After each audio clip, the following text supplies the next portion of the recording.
La Iglesia de Honduras tiene una historia pues, muy especial. No voy a remontarme muy lejos. Solo decir que este año, en 2016, estamos celebrando 100 años de constitución de la Iglesia hondureña como provincia eclesiástica. 100 años. Antes de 1916, toda Honduras era una diócesis y dependía del arzobispado de Guatemala. 100 años solo como iglesia, digamos, autónoma, lo que se llama una provincia eclesiástica, con su arzobispado y su arzobispo y otras diócesis. El 2 de febrero de 1916 se erigió la arquidiócesis de Tegucigalpa, la diócesis de Santa Rosa y el vicariato apostólico de San Pedro Sula, encomendado a la congregación de la misión Los Hijos de San Vicente de Paúl de la provincia de Barcelona. Pero al gobierno le sentó tan mal esta creación que expulsó al nuncio, expulsó al obispo de Santa Rosa, expulsó al vicario de San Pedro, porque no le gustó y que tenía que ver una cosa con otra, pero así fue. De tal manera que, como iglesia propia, como provincia eclesiástica, solamente tenemos 100 años. Yendo a San Pedro Sula, 100 años, fue erigido como vicariato. Vicariato apostólico es un territorio de un determinado país donde la iglesia es aún muy incipiente y se encarga a una congregación misionera para que vaya creando, suscitando una iglesia autóctona con su propio clero, su propio desarrollo. De esta institución, vicariato, estamos cumpliendo 100 años. Fue encomendado a los paules y así estuvieron ellos durante 50 años, hasta 1966. El año 1963 se erigió la diócesis misionera de San Pedro Sula. De vicariato pasó a diócesis misionera. Eso indicaba que era diócesis, pero dependía de la Congregación de Evangelización de los Pueblos, diócesis misionera, el año 63. El 2013 celebramos los 50 años de diócesis misionera. Hace 4 años, esta diócesis misionera se subdividió en la diócesis de San Pedro Sula y en la nueva diócesis de La Ceiba. Entonces, San Pedro Sula, hace 4 años, pasó a ser diócesis en sentido pleno, dependiendo de la congregación de obispos, y La Ceiba pasó a ser una nueva diócesis misionera que depende de la congregación de evangelización de los pueblos. Este ha sido un poco, digamos, el proceso institucional, de tal manera que en este momento la diócesis de San Pedro Sula comprende el departamento de Cortés y es ya una diócesis en sentido pleno, tanto jurídico como organizativo, etc. Soy pues el quinto obispo de este vicariato diócesis misionera, diócesis en pleno sentido. La situación del clero en Honduras en época colonial y hasta casi los años 50 fue una situación muy precaria. Los últimos años se ha empezado todo un trabajo fuerte de promoción vocacional y formación del clero hondureño. De tal manera que en este momento los logros son importantes, aunque aún insuficientes para la población del país. Tenemos un seminario interdiocesano de 8 diócesis y una de las 9 tiene su propio seminario. Con el trabajo de todos, en el seminario interdiocesano hay en este momento en torno a 150 seminaristas mayores. En todo el país, en torno a los 450 sacerdotes en todo el país. Si ya paso a la diócesis de San Pedro Sula, yo tomé posesión el 3 de febrero y fui ordenado el 3 de febrero del año 1995. ¿Qué clero recibí hondureño? Prácticamente nada. Recibí 3 sacerdotes, de los cuales uno dejó pronto la diócesis, el otro trabajaba pero sin cargo. En sentido estricto, un sacerdote. En este momento, con el trabajo de todos, ya son 33 sacerdotes hondureños diocesanos. si bien no llegan ni a la mitad de todo el clero de la diócesis, que estamos en torno a los 82. No llegan a la mitad, pero de 1 a 33 ha sido un avance significativo. Y en el seminario mayor, contando el año introductorio, filosofía y teología, en total son 8 años, la diócesis de San Pedro Sula tiene 37 seminaristas. Me quedan 3 años para cumplir los 75, pues espero ver si voy ordenando y en los años míos de obispo al menos pudiera dejar 40 sacerdotes diocesanos hondureños.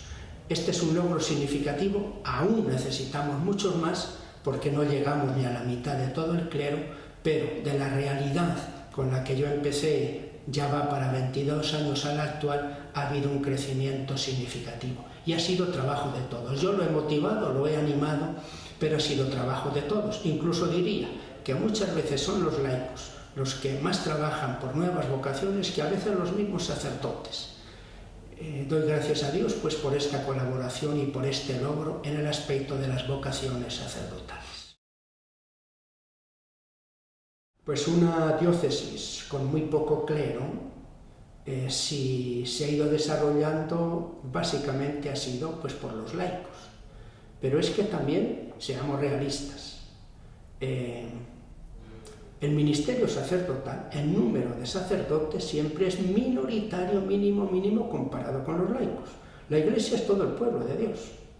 En este pueblo de Dios, Dios llama a algunos con un ministerio que llamamos ordenado, pero para el servicio de este pueblo. Es decir, es el pueblo de Dios la categoría principal y el ministerio ordenado y jerárquico está al servicio de este pueblo de Dios. ¿Qué sería pues una iglesia donde este pueblo de Dios no contase? ¿Qué sería una iglesia donde todo este laicado mayoritario no tuviera relevancia, no tuviera corresponsabilidad? En la diócesis de San Pedro Sula, especialmente a partir del Concilio Vaticano II, cada vez ha ido tomando más relevancia, más corresponsabilidad el laicado. De tal manera que si pensamos en las comunidades eclesiales de base, ¿quién las lleva, coordina y anima? Los laicos. Esta comunidad tiene un animador coordinador que dirige la reunión. Y no es que en cada pequeña comunidad eclesial de base está el sacerdote. ¿Cómo iba a estar si son 2000 y pico comunidades? Está el animador. ¿Qué hace el sacerdote? La formación y la animación de animadores. Consejos pastorales de las parroquias, de las pequeñas comunidades. No, con este sacerdote ellos se reúnen y funcionan.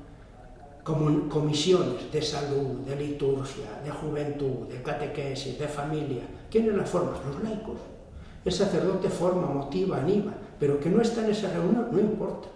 Hay ya un reglamento, hay unos estatutos, hay un funcionamiento y siguen adelante. ¿Quién da catequesis? ¿Quién anima la pastoral juvenil? ¿Quién lleva la pastoral social? Los laicos. Los sacerdotes tenemos precisamente una función de animación, de estímulo, de formación, de presencia, de santificación, pero somos minoría. Querer capitalizar todo desde el ministerio sacerdotal, como si el ministerio sacerdotal o jerárquico agotara todos los ministerios, es un error. Toda la Iglesia es ministerial, cada uno tiene su propio ministerio o servicio y hay uno específico que llamamos el ordenado con unas funciones muy propias y que yo diría que es animar a los animadores, formar a los laicos, santificar a todo este laicado. Por ahí caminamos en la diócesis de San Pedro Sula con nuestros fallos, debilidades, pero es importante que la orientación sea acertada y esta es la orientación que nosotros estamos siguiendo.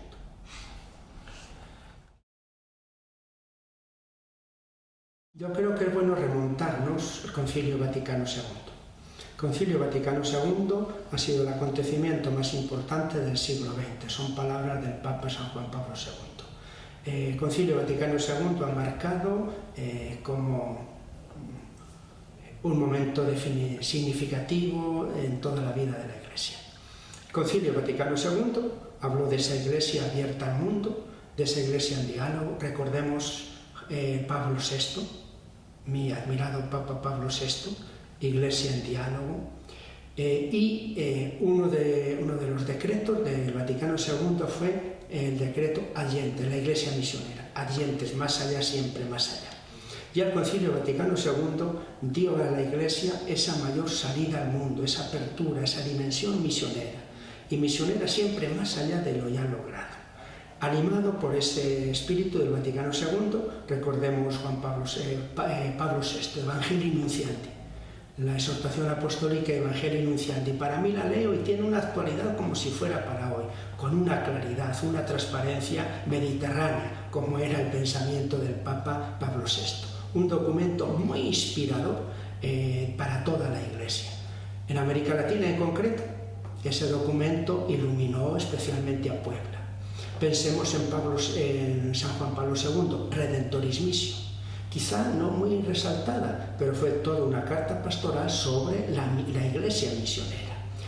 Toda esta corriente misionera ha sido recogida de una manera, diría, novedosa, optimista, positiva, por el Papa Francisco. Quizá el sínodo de la nueva evangelización nació de la preocupación en Europa de la secularización, pero creo que nació aquel sínodo con un planteamiento muy cerrado, muy europeo. Luego, con la participación de todos los episcopados, se abrió a una dimensión nueva, ya no solamente la preocupación de Europa por la increencia, sino una visión, un planteamiento más positivo. El Papa Francisco recogió todo aquello del sínodo y él hizo un documento a su estilo, que es Evangelii Gaudium. Entonces, ahí el Papa recoge toda esta corriente de la Iglesia misionera, es decir, la Iglesia, como él afirma, no es autorreferencial. La Iglesia no existe para estar encorvada y vuelta sobre ella misma, autocontemplándose plácidamente a sí misma. La Iglesia existe como Iglesia enviada, misionera. Vayan, yo los envío, salgan. ¿Qué hacen acá encerrados? ¿Qué hacen mirando al cielo? Pónganse en camino. Todo esto se ha expresado con la categoría misión. Pero misión es salir porque soy enviado. Misión indica que hay alguien que me envía y me envía, entonces significa que dejo un lugar y voy a otro. El primer misionero es Dios Padre, que envía al Hijo al mundo, y Jesús envía a la Iglesia. Esto el Papa Francisco lo ha expresado con palabras muy suyas, una iglesia en salida. Salir como Abraham, como el pueblo de Israel. Salir significa que dejo un lugar y que voy a otro. El término akbo, de dónde salgo, pero a dónde voy. Una iglesia en salida es una iglesia en marcha, en camino, en proceso, siempre más allá. Yo creo que esto es la misión. De lo menos evangelizado a lo más, de lo más evangelizado a lo menos evangelizado. De una iglesia más constituida a una iglesia en formación. De los ambientes más desarrollados a ambientes más pobres. De los lugares de más seguridad a los lugares de intemperie. De los lugares a donde, como el Papa dice, la periferia del sufrimiento, la periferia de la injusticia, la periferia de la increencia, ese salir siempre más. ¿Qué consecuencias va a tener todo esto? Yo creo que muchas. Todo esto tiene que despertar a las iglesias, no esperar sentados a que vengan, buscar formas de salir, de ir, etc. Todo esto nosotros en la diócesis de San Pedro Sula, en la iglesia de Honduras, lo hemos trabajado mucho y hemos puesto como una de las grandes líneas una iglesia en estado permanente de misión. Además de Evangelii Gaudium, nos inspiramos también en Aparecida. Yo suelo decir que yo estuve en Aparecida. Evangelii Gaudium es Aparecida universalizada, porque el presidente de la Comisión Central y redactor en Aparecida fue el entonces Cardenal Bergoglio, posteriormente Papa Francisco. Evangelii Gaudium recoge un poco todas aquellas inspiraciones, las enriquece y las amplía y le da un sentido de catolicidad para toda la Iglesia. Ya no queda solo para la Iglesia de América Latina, sino para toda la Iglesia. Ahí tenemos una gran inspiración para esta Iglesia, donde más que el principio de conservación se rige por el principio de salida misionera. Bueno, San Antonio María Claret, cuando el Papa le propuso ser arzobispo de Santiago de Cuba, se resistió y dijo: santidad, mi espíritu es para todo el mundo, no se puede reducir a una diócesis. Santidad, acabo de fundar una congregación de misioneros para todo el mundo. Y sí, yo ahora los dejo, que va a ser de ellos. Claret obedece y va a Cuba. Dicen que estuvo más tiempo sentado en la silla del caballo que en la silla episcopal. Que de paso, el sillón que el Papa Juan Pablo II usó cuando visitó Santiago de Cuba, La Habana, y estuvo en Santiago, el sillón que le dieron al Papa fue el sillón arzobispal de San Antonio María Claret, pero que lo usó muy poco. Usó más la silla del caballo, es decir, él fue un obispo misionero. La palabra clave para él era misionero apostólico. Esta expresión tenía un sentido primero jurídico, unas facultades que les daban a los misioneros, pero él vivió en un sentido espiritual y evangélico.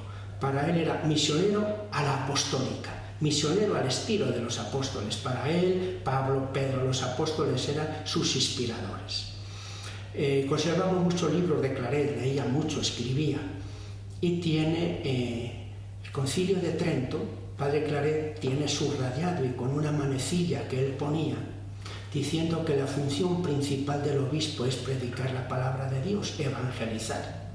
No es tanto gobernar sentado, dice, es evangelizar, y eso él lo tenía subrayado. Entonces eso a él le motivó en su ministerio episcopal. Y se fue de España acompañado por un equipo selecto de misioneros. Trabajó 5 años en Cuba, luego la iglesia, la reina le llamó, la reina Isabel II, para su confesor, pero aprovechó esa circunstancia para misionar. Es decir, cuando uno tiene un espíritu, vaya donde vaya, busca la forma de vivir ese espíritu que lo anima. Y Claret buscó las formas de vivir ese espíritu misionero que, dice él, le quemaba por dentro, le ardía por dentro. Desde los 14 años ingresé en la congregación de los misioneros claretianos como postulante, novicio, profeso, y actualmente como obispo. No dejo de ser claretiano. Los obispos no nos salimos de la congregación, seguimos siendo de la congregación. Pero Claret siempre es para mí un inspirador de mi ministerio episcopal. De manera que yo trato un poco pues, de imitar el ejemplo que él me ha dado de misionero a la apostólica. De manera que no sea un obispo simplemente de oficina, de despacho, sino un obispo en camino, en salida. Yo ya no a caballo, aunque a veces también, ya con el coche, con el carro, un carro todoterreno, que es expresión de un episcopado todoterreno, porque lo mismo recibo ahora un matrimonio, que luego un problema de un patronato y que luego un grupo de catequesis. Es decir, uno ha de estar un poquito en todo, pero la inspiración, la clave como obispo claretiano obispo, es precisamente esa dimensión de la palabra, esa dimensión misionera y evangelizadora que Claret vivió y que nos transmitió a toda la congregación, y que yo como obispo trato también pues, de secundar y de seguir, con limitaciones y con fallos, pero siempre está ahí esa inspiración, esa chispa, ese espíritu misionero.